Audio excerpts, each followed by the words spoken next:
Companies today are in the midst of a major transition, reshaping their business to reduce carbon from their operations and their supply chains. At the same time, companies are also dealing with the physical impacts of a rapidly changing climate. These changes are reshaping how companies operate, and whenever business models shift, people are affected. Just Transition is about recognizing that impact on people and ensuring that the transition to a low carbon economy and to a world reshaped by climate change happens in a way that is fair for the people affected. Companies are expected to have 6 core elements in place. Companies are expected to adopt and implement a net zero roadmap. Companies are expected to undertake human rights due diligence on the risks and impacts connected to the transition.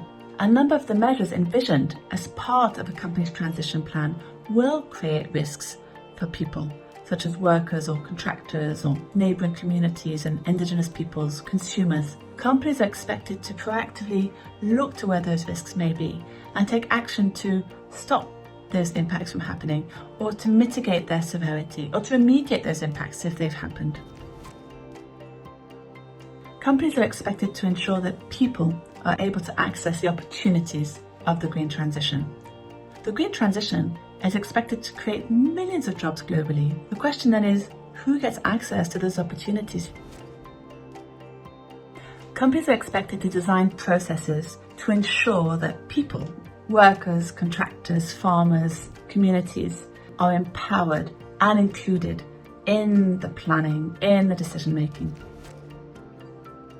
Companies are expected to consider the broader effects of climate change and environmental impacts on people in their operations and their value chain. For example, heat stress, or what they can do to mitigate that. Workplace safety during extreme weather events. They will need to consider income protection if climate disruptions halt the work. Companies are expected to reconsider their business models and embrace approaches that restore ecosystems, that share value and empower workers and uplift communities. In a world of climate constraints, resource limits, and growing inequality, companies can ask themselves whether the way that they are operating today is compatible with the sustainable future that we need to see.